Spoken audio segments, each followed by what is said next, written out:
Hey guys, Simon here bringing you more Magic the Gathering lore. In the recent article of the official Shadows over Innistrad story titled The Drownyard, Jace Beleren starts to go over a certain book he found in the destroyed Markov Manor. Now, he describes this book as being otherworldly. Between that and his flashback memory issues, he concludes it originates from the mystical world of Kamigawa. Within his twisted mind, Jace also uncovers the identity of this book's author, a pale-faced woman with the features of a strange race native to Kamigawa, the Soratami. The Soratami are known as Moonfolk, a race of humanoids obsessed with research and knowledge. We as readers know the true author of this journal is the Moonfolk Tamiyo, a planeswalker who ventured to Innistrad to study its powerful and influential moon. Now all her research and notes are in the hands of our resident planeswalking detective Jace Beleren, and we got some really interesting information from it. With his very odd attraction to the book, Jace peers within the first pages of Tamiyo's journal. The initial entries seem to discuss the Moonfolk's fascination with the werewolves on Innistrad. Her interest in the plane's powerful moon cycle started with the realization that some of the paranormal creatures were somehow tied to its movements. So, let's see what Tamiyo discovered about these ferocious beings.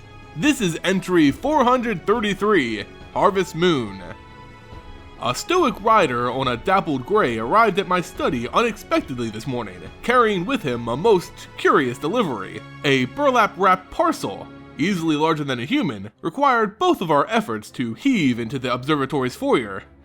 The rider said little, but pointed with a soiled boot tip towards the label written in generic scrawl, specimen for immediate inscription. As I removed the wrappings, my breath caught in my throat as I saw fur, then claws, then the lupine muzzle came into view. A werewolf. A cursory examination revealed it to be far larger and more complete than nearly anything else I've ever seen. To my great surprise, the corpse was icy cold and had been dead for some time by now. The post-mortem reversion of lycanthropy corpses to their human forms was a well-known fact that stood in harsh contradiction to the specimen before my eyes. Though quite eager to begin my work, I did inquire for a receipt confirming the time of delivery. He signed it simply, R. Carolus. The specimen was cleansed, drained, and labeled, and I began on the left interior section. Large amounts of thick fur were first removed, revealing the sample's dermis.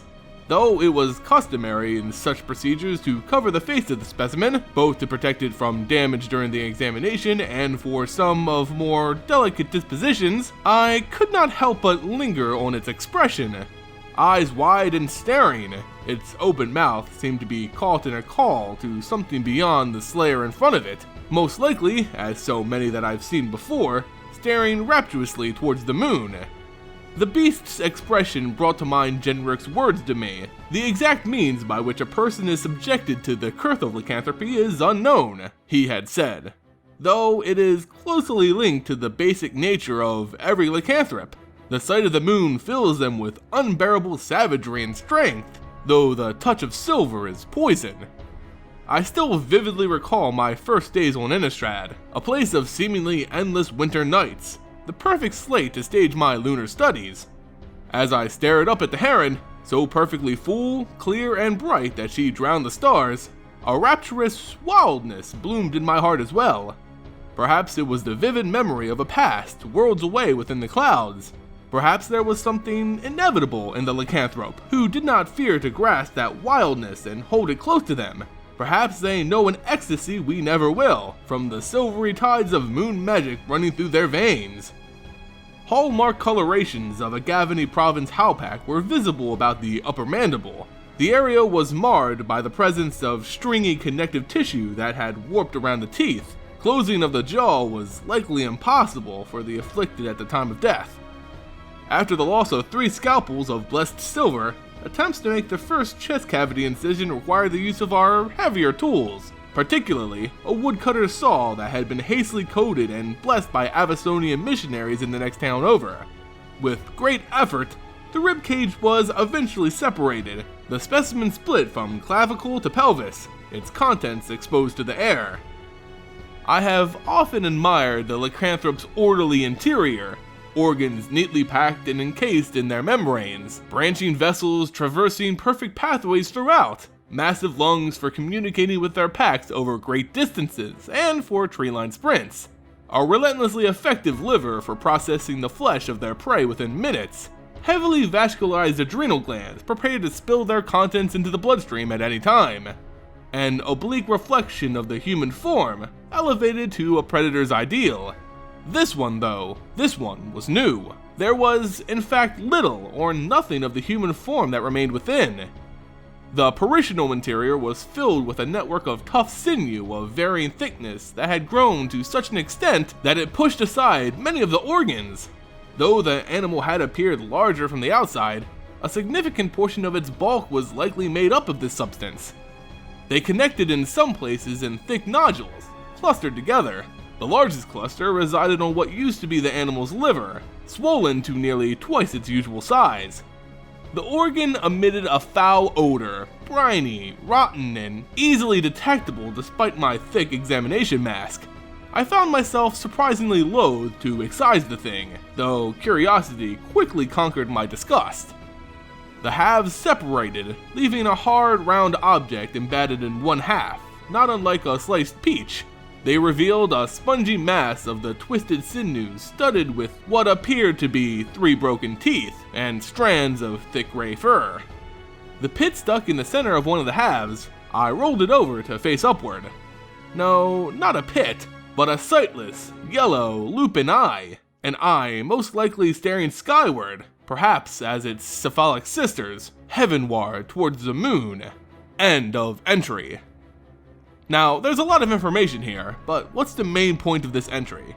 Well, Tamiyo's been studying the werewolves for a while now, but it seems the species and the curse that brings them to life has changed recently. Usually, those suffering this curse, if they die as a werewolf, transform back into their human form upon death. Only in rare cases does this not occur, but now it appears to be happening more regularly. This isn't the only strange change, however. Some specimens have been of much larger size, stronger and more robust than previous samples, seemingly more beast than man when before the creatures seemed to strike a perfect balance.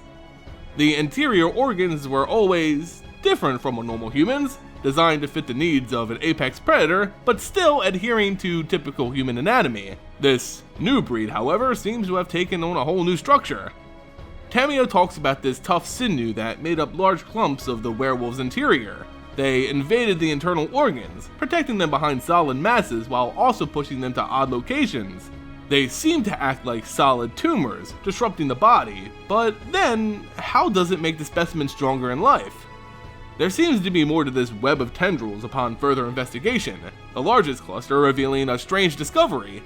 Where the liver typically resides, there now exists a hollow yellow eye, smelling of foul brine and rot. It's the eye of another werewolf stuck between this strange sinew. So what does this actually mean for the werewolves of Innistrad? Well, it seems as if they, like other species on Innistrad, are falling under a corrupting essence whose source is still unknown. The purple tendrils that seem to be plaguing the world are invading the natural lives of creatures like the werewolves, warping their bodies and behaviors. Perhaps they're even the clusters of mass that Tamiyo finds in her examination, twisting the very biology of the werewolves. The internal eye is actually a major clue here. We can see in the art of other SOI cards that extra eyes is a calling card of this corruption. Whatever it is, it seems to be disrupting more than just angels. The werewolves of Innistrad are changing, and with their change brings new challenges for both humans who live within their territory and the Howpacks themselves. How will Arlen Cord, a werewolf planeswalker seeking to help her kind, deal with this new threat? And how can the humans survive such a fierce shift? I guess only time will tell. Although we may not have the answers now, we can still theorize, and that's what I want you guys to do in the comment section below. Do you feel like the strange purple tendrils are responsible for these changes in the werewolves? How will they affect Arlen Cord and her mission to save her species? Let me know your thoughts in the comments. Anyway guys, if you enjoyed the video, consider giving it a thumbs up and subbing to the channel. It goes a long way in supporting future content. You can also support the channel by becoming a patron on Patreon. Not only do you directly support my videos, but you'll also be entered into monthly prizes for singles, fat packs, and even entire booster boxes. Check out my page linked in the description below. Remember, you can also stay up to date with all my stuff by following me on social media. Again, linked in the description. Anyway guys, thank you all so much for watching, and I'll see you next time.